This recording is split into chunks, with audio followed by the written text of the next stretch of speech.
یہ فرما رہے ہیں کہ کچھ سوالات ہیں، اگر تقریباً 5-7 منٹ یا 10 منٹ ہم وقف کر سکتے ہیں.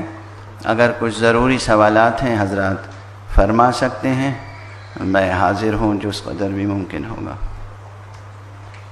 فرمائیے.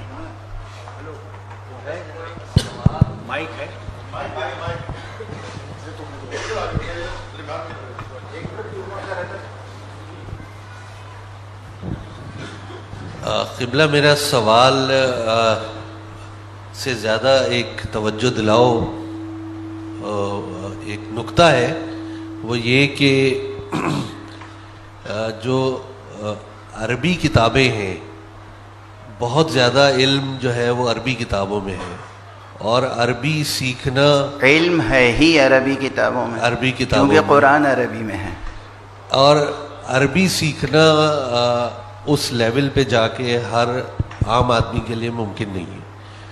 تو ہماری جو انسٹیٹیوشنز ہیں ایران میں اور دوسری جگہوں پہ جو ان پہ کام کر رہے ہیں، تو وہ ترجموں کے اوپر، عربی کتابوں کے ترجموں کے اوپر، زیادہ سے زیادہ ترجموں کے اوپر ہم کیوں نہیں کام کرتے ہیں کہ ان کو مختلف زبانوں میں، انگریزی یا اردو میں ان کے ترجمے شائع کریں، تاکہ ہماری جو نوجوان ہے، نئی نسل ہے، وہ ان سے استفادہ حاصل کر سکے ان تاریخ کی اہم کتابوں سے جو ہمارے ائمہ نے اور بعد ان کے جو آنے والے انہوں نے لکھی ہیں.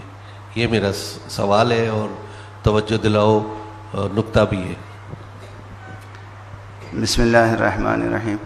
عموماً حضرات فرض کر لیتے ہیں کہ یہ کام نہیں ہوا، پھر سوال کرتے ہیں کیوں نہیں ہوا. ماشاءاللہ علماء متوجہ ہیں، ملتفت ہیں، اور بہت پہلے سے ترجمے کا کام ہو رہا ہے.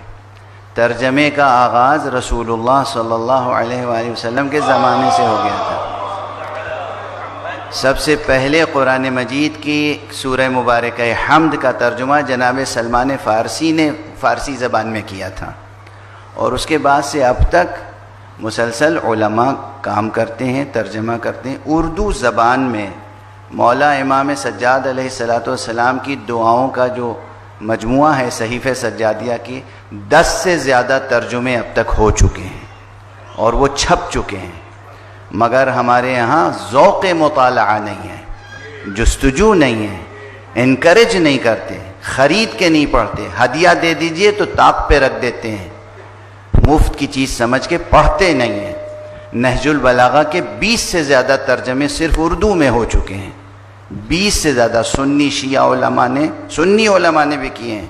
حضرت مولانا سید رئیس احمد ندوی جعفری، ان کا ترجمہ اور ان کا کمپائل کیا ہوا ترجمہ، مولانا عبد الرزاق ملیح آبادی اور مختلف علماء نے، سنی علماء نے، شیعہ علماء نے نہج البلاغہ پہ کام کیا، صحیفہ سجادیہ پہ کام کیا. انگریزی زبان میں state university of new York کے مشہور اسکالر ڈاکٹر ولیم چٹک نے امام سجاد علیہ السلام کی دعاؤں کا ترجمہ کیا ہے، بہترین صحیفہ سجادیہ کا ترجمہ.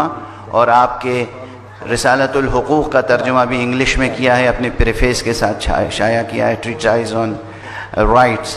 تو اس طریقے سے کام کم نہیں ہوا ہے، بہت ہوا ہے. انکریج نہیں کرتے ہیں، توجہ نہیں ہے، مطالعہ نہیں کرتے ہیں، غفلت میں پڑے ہوئے جاگتے ہیں تو صرف اعتراض کرنے کے لیے. یہ عام روش ہے، جاگتے ہیں صرف اعتراض کرنے کے لیے اور یہ بتانے کے لیے کہ علماء کام نہیں کر رہے ہیں. علماء کے خون جگر کی قیمت آپ نہیں ادا کر رہے ہیں. علماء جو خون جگر صرف کرتے ہیں، یہ بیٹھے ہوئے ہیں، یہ بزرگوار سید، ہزاروں صفحے کی محنت اس شخص نے کی ہے جس کی قیمت اسے نہیں ملی. اردو میں کام کیا ہے، اردو اور انگلش دونوں میں. یا حسین آغا صاحب اس کراچی میں، اور آپ نے گفتگو شروع کی، آپ کو میں ڈھال بنا کے بہت سو کو کچھ سنا رہا ہوں. آپ نے کہا ایران اور عراق میں، ایران اور عراق کے صرف انسٹیٹیوشنز کی ذمہ داری ہے. آپ کے اتنے بڑے اسلامی ملک پاکستان میں آپ کیوں نہیں کوئی ایسا ادارہ قائم کرتے اپنی سرپرستی میں علماء کو سمیٹ کے کہ وہ خدمت انجام دیں؟ ایران کا ادارہ کیوں نہیں کام کر رہا ہے؟ عراق کا ادارہ کیوں نہیں کام کر رہا ہے؟ آپ کیوں نہیں کام کر رہے ہیں؟ میں آپ سے بھی تو پوچھ سکتا ہوں، آپ کیوں نہیں کام کر رہے ہیں؟ اس فقیر کی صرف ذمہ داری ہے؟ اس گدھا کی صرف ذمہ داری ہے؟ اس نادار کی صرف ذمہ داری ہے؟ معاف فرمائیے گا، سوال آپ نے بہت اچھا کیا تھا، لیکن خود ہی کہا تھا سوال نہیں ہے، توجہ دلاؤ ہے، تو میں بھی توجہ دلا رہا ہوں۔ توجہ اسے دلائی جاتی ہے جو غافل ہو۔ آپ ہمیں غافل سمجھتے ہیں؟